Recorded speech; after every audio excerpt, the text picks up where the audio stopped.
Hello everyone, welcome back to my mini vlog. So ಬೆಳಗ್ಗೆ ಬೇಗನೆ ಎದ್ದು ಕಾಲೇಜ್ಗೆ ನೀಟಾಗಿ ರೆಡಿ ಆದೆ. ಏನಕ್ಕೆ ಅಂದರೆ ನಾನು ಇನ್ನೂ ಆಲ್ ಟಿಕೆಟ್ ಕಲೆಕ್ಟ್ ಮಾಡ್ಕೊಂಡಿರಲಿಲ್ಲ. ಅಷ್ಟೊತ್ತಿಗೆ ಅಮ್ಮ ಪೂಜೆ ಮಾಡ್ತಿದ್ರು, ನಾನು ಮಂಗಳಾರತಿ ತೊಗೊಂಡೆ. ಮಾರ್ನಿಂಗ್ ಬ್ರೇಕ್ಫಾಸ್ಟ್ಗೆ ಅಲ್ಲಿ ಉಪ್ಪಿಟ್ಟನ್ನ ಮಾಡಿದ್ರು. ಸೊ ಕಾಲೇಜ್ಗೆ ಹೋದ್ಮೇಲೆ ಗೊತ್ತಾಯಿತು ಅದಕ್ಕೆ ಒಂದು ಟೈಮಿಂಗ್ಸ್ ಇರುತ್ತೆ ಅವಾಗ ಬರಬೇಕು ಅಂತ. ಸೊ ವಾಪಸ್ ಬಂದೆ. ಬರ್ತಾ ಹಂಗೆ ನನ್ನ ಫ್ರೆಂಡ್ ಕಾಲೇಜ್ಗೆ ಹೋಗ್ತಾ ಇದ್ಲು ಕನಿಕಾ. ಸೊ ಅವಳನ್ನ ಕಾಲೇಜಿಗೆ ಡ್ರಾಪ್ ಮಾಡಿ ಅಷ್ಟೊತ್ತಿಗೆ ನಾನು ನಮ್ಮ ಮೆಡಿಕಲ್ಗೆ ಬಂದೆ. ಸೊ ಹಂಗೆ ಸ್ವಲ್ಪ ಹೊತ್ತು ನಾನು ಅಪ್ಪ ಅಮ್ಮೆಲ್ಲ ಮಾತಾಡಿಕೊಂಡು ಹಂಗೆ ಟೈಮ್ ಪಾಸ್ ಮಾಡ್ತಿದ್ವಿ. ಅದಾದಮೇಲೆ ಮನೆಗೆ ಬಂದು ಸ್ವಲ್ಪ ಹೊತ್ತು ಓದ್ಕೊಂಡೆ. ಬಿಕಾಸ್ ನನಗೆ ನಾಳೆಯಿಂದ ಸೆಮಿಸ್ಟರ್ ಎಂಡ್ ಎಕ್ಸಾಮ್ ನಡೀತಾ ಇದೆ.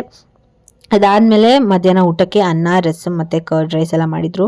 ತಿಂದ್ಕೊಂಡು ಸ್ವಲ್ಪ ಹೊತ್ತು ಮಲಗಿ ನೀಟಾಗಿ ಪಾತ್ರೆ ಎಲ್ಲ ತೊಳೆದಿಟ್ಟೆ. ಅದಾದಮೇಲೆ ಅಮ್ಮ ಏನೋ ಸ್ನ್ಯಾಕ್ಸ್ ಮಾಡಿ ಬಂದಿದ್ರು, ಅದಕ್ಕೆ ಆಲೂಗಡ್ಡೆ ಎಲ್ಲ ಬೇಯಿಸಿಟ್ಟೆ. ಪುನಃ ಬಂದು ಆಲ್ ಟಿಕೆಟ್ನ ಕಲೆಕ್ಟ್ ಮಾಡಿಕೊಂಡು ಆನ್ ದ ವೇ ಬರ್ತಾ ಹಂಗೆ ಗೋಲ್ಗಪ್ಪ ತಿನ್ಕೊಂಡು ಬಂದೆ. ಅಷ್ಟೊತ್ತಿಗೆ ಅಮ್ಮ ಸ್ನ್ಯಾಕ್ಸ್ನ ರೆಡಿ ಮಾಡಿದ್ರು. ತುಂಬಾ ಚೆನ್ನಾಗಿತ್ತು, ಈಸಿಯಾಗಿತ್ತು. ಅದಾದಮೇಲೆ ನಾನು ಮತ್ತು ನನ್ನ ಫ್ರೆಂಡ್ಸ್ ಸ್ವಲ್ಪ ಟೆರೆಸಿಗೆ ಬಂದು ರೀಲ್ಸ್ ಎಲ್ಲ ಮಾಡಿದ್ವಿ. ಅದಾದಮೇಲೆ ಪುನಃ ಓದೋಕ್ಕೆ ಸ್ಟಾರ್ಟ್ ಮಾಡಿದೆ. ಅಷ್ಟೇ, ಬಾಯ್, ನಾಳೆ ಸಿಗೋಣ.